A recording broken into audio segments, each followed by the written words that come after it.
नमस्कार, प्रणाम। मैं रागनी सिंह आप सबके बीच एक बार पुनः उपस्थित हुई हूँ, एक नया विषय लेकर, एक नया वीडियो लेकर। आज एक कहानी सुनाना चाह रही हूँ आप सबको, जिस कहानी का शीर्षक है कि जैसे को तैसा। तो आइए शुरू करते हैं, लेकिन शुरू करने से पहले आप सबसे निवेदन है कि कृपया मेरे चैनल को सब्सक्राइब जरूर कर लीजिए, ताकि मेरे हर एक वीडियो आप सब तक पहुँचते रहे। तो कहानी की शुरुआत करते हैं। एक बार एक राजा जी रहते हैं। तो राजा क्या करता है कि कभी किसी के यहाँ नहीं जाता है।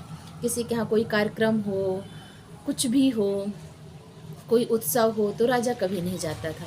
क्या करता था कि अपने नौकरों से अपने जूते चप्पल ये सब भिजवा देता था, जूतियाँ भिजवा दे जब भी किसी के यहाँ कार्यक्रम हो।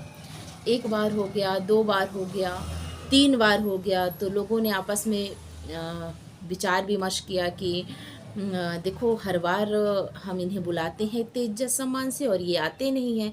जब राजा जी के यहाँ कोई कार्यक्रम होता है तो हम सभी लोग जाते हैं, पूरा परिवार जाता है, इनके घर में मन लगा के हम सब काम करते हैं। लेकिन जब हमारे यहाँ कोई कार्यक्रम होता है तो ये आते नहीं, अपनी जूतियाँ भिजवा देते हैं। तो कम से कम ये काम ना करें राजा, लेकिन आए तो कुर्सी में तो बैठे रहें, पर आए तो, लेकिन ये नहीं आते हैं। अब अगली बार जब राजा के यहाँ कोई कार्यक्रम होगा तो हम सब भी नहीं जाएंगे। तो फिर राजा के यहाँ जब कार्यक्रम हुआ, उत्सव हुआ, तो राजा ने बुलवाया नौकरों से सबको। तो सभी लोग आपस में सब विचार किए हुए थे कि नहीं जाना है इस बार। तो सभी लोगों ने इकट्ठा एक टोकनी, एक बोरी जूते चप्पल अपने इकट्ठे किए, जिसके पास जो था राजा साहब के यहाँ भेज दिए। तो राजा ने कहा कि ये क्या बदतमीजी है, हमारे यहाँ सारा काम पड़ा हुआ है और कोई आया नहीं अभी तक। तो एक आए हुए थे उनके रिश्तेदार, तो उन्होंने कहा कि देखिए राजा जी, जब भी हमारे यहाँ कोई कार्यक्रम होता है तो हम सभी लोग आपको बुलाते हैं, आप आते नहीं हैं। जब आपके यहाँ कोई कार्यक्रम होता है तो हम मन लगा के सभी लोग आपके यहाँ काम करते हैं। कम से कम आप काम मत करिए, पर आइए कुर्सी में तो बैठे रहिए, लेकिन आप नहीं आते हैं। आप जिसे बुलाते हैं आपके रिश्तेदार, आपके परिवार, आपका घर, सभी लोग आता है।